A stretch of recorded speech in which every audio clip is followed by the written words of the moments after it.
আপনাদের পক্ষে যে কোনো বিপদ আপদে সকল যে জন্য এলাকার যেই বড় দুর্ভোগ, এই দুর্ভোগের কথা শুনে আজকের অনুষ্ঠানের যার কারণে অনুষ্ঠানটা আজকে আসলে আরো আছে আমাদের গণ অধিকার পরিষদ, ছাত্র অধিকার পরিষদের সম্পাদক, ছাত্র অধিকার পরিষদ আরো উপস্থিত আছে 4 নং ওয়ার্ডের সভাপতি সেক্রেটারি।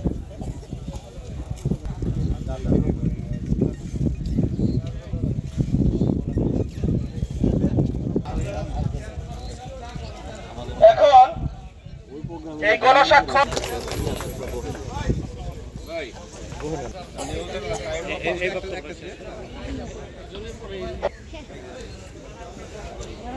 আজকে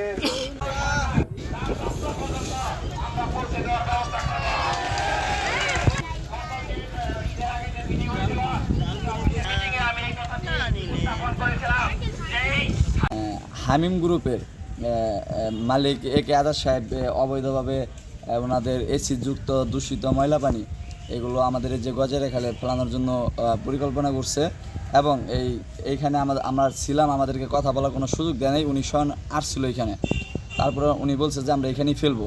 তো আমরা আজকে আমাদের এই মানববন্ধন এই জন্যই যে আমরা এখানে এই এসিযুক্ত দূষিত পানি আমাদের এই গজারে খালে ফেলতে দেবো না, কারণ এখান থেকে আমরা 70,000 লোকের জীবিকা এই গজারে খালের উপর থেকে নির্ভরশীল।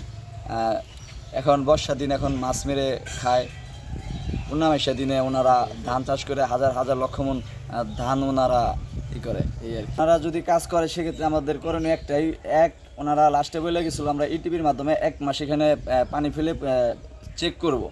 তো আমাদের বক্তব্য লাস্টে একটাই থাকবে, 1 মাস কেন 1 সেকেন্ডের জন্য আমরা এখানে ওনাদেরকে 1 ইঞ্চি পানি ফেলতে দেব না। এর জন্য যদি জীবন আমাদের চলে যায় যাক।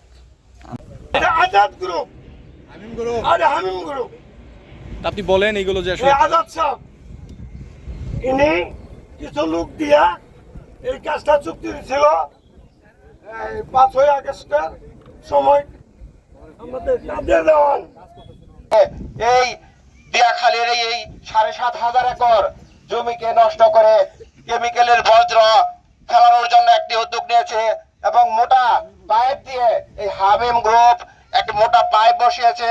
পাইপ বসিয়ে এই 7,500 একর কৃষি জমি ধ্বংসের তারা করতেছে এবং পাইপ অলরেডি বসিয়ে ফেলেছে এবং এই গজারিয়া বিলটাকে ধ্বংস করে এই এলাকাবাসী মানুষের স্বাস্থ্যের চিন্তা না করে, কৃষির চিন্তা না করে, ফসলের চিন্তা না করে তারা শুধু অর্থ কামানোর জন্য এই মানুষকে জিম্মি করে তারা যখন এখানে এই ময়লা পানির বজ্র ফেলার উদ্যোগ নিয়েছে।